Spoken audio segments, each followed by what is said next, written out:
Bonsoir. Au sommaire de ce JT, la réaction de la communauté catholique après l'annonce du pape qui s'est dit pour la première fois favorable au port du préservatif. Le code de la route va changer pour les deux roues. 7 heures de formation seront désormais nécessaires. Enfin, l'OL à nouveau dans la course au titre. Les Lyonnais ne sont désormais plus qu'à 2 points du leader lillois. On ouvre ce journal par cette information. La police vient de réaliser une importante saisie. Au total, plus d'une tonne de résine de cannabis a été découverte à Tain-l'Hermitage dans la nuit de jeudi à vendredi. 4 personnes ont été interpellées. Elles ont été présentées devant le juge aujourd'hui. Le réseau qui officiait depuis plusieurs mois alimentait essentiellement la banlieue lyonnaise ainsi que le Nord-Isère. Et puis toujours au volet judiciaire, un nouveau braquage de bijouterie a eu lieu ce week-end. Cela s'est passé samedi matin à Givors. Un commando de 5 hommes cagoulés et armés de Kalachnikov a fait irruption dans la galerie marchande d'un centre commercial, emportant plusieurs bijoux et montres de valeur et cassant sur leur passage une quinzaine de vitrines. Le montant du butin reste toujours inconnu. Les braqueurs, quant à eux, sont toujours recherchés par la police.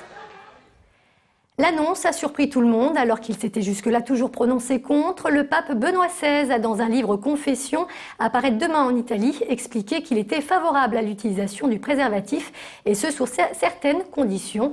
Un changement de position plutôt bien accueilli dans la communauté catholique lyonnaise. Jean-Marc Roffa. À la sortie de la messe ce lundi matin à Fourvière, de nombreux fidèles discutaient de la petite phrase extraite du livre de Benoît XVI. Beaucoup apprécient l'ouverture du pape sur l'usage du préservatif, mais seulement dans certains cas. Je trouve qu'il a raison, parce qu'il faut vivre avec son temps. Le pape n'est pas forcément opposé à ce que certaines choses empêchent le mal de se répandre, la maladie, quoi. Revenant tout juste d'un consistoire à Rome, Monseigneur Barbarin doit maintenant décrypter aux Lyonnais le message papal sur l'usage du préservatif.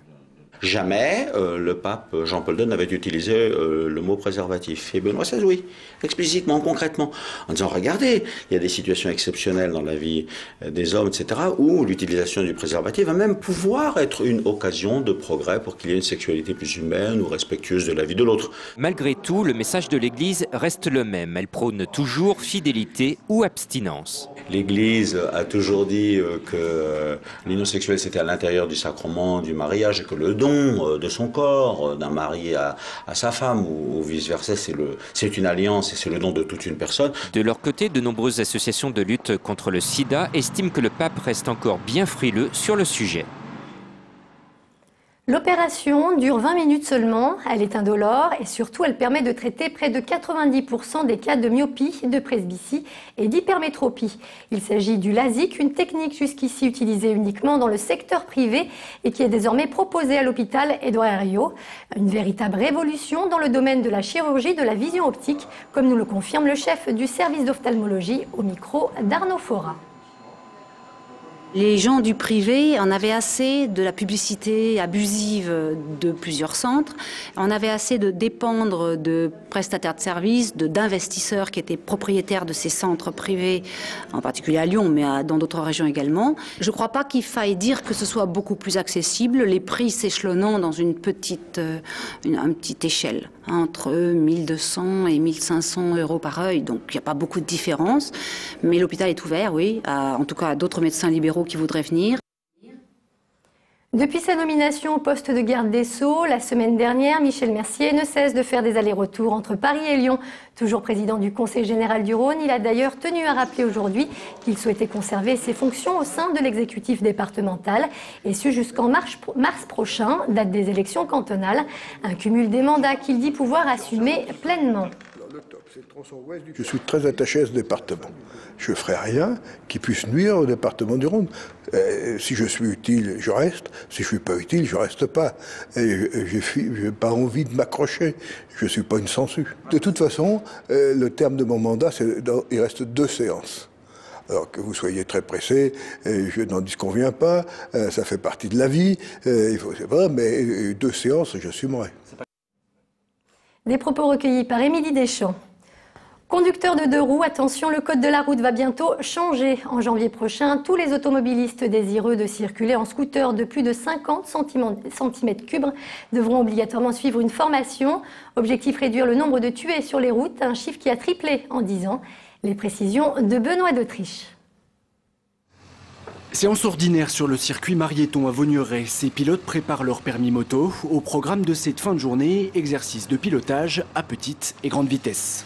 On travaille le guidonnage, le regard, la position. On fait des exercices adéquats pour les sensibiliser sur la maniabilité et avoir une bonne dextérité dans les commandes. Cette formation indispensable pour les motards et leurs grosses cylindrées va donc le devenir également pour les scooters de plus de 50 cm3. Aujourd'hui, avant de se lancer en ville, 3 heures de formation sont obligatoires. Dès janvier 2011, ce sera 7 heures. L'objectif, faire baisser le nombre d'accidents. S'il le passe à 7 heures, c'est beaucoup mieux, quoi.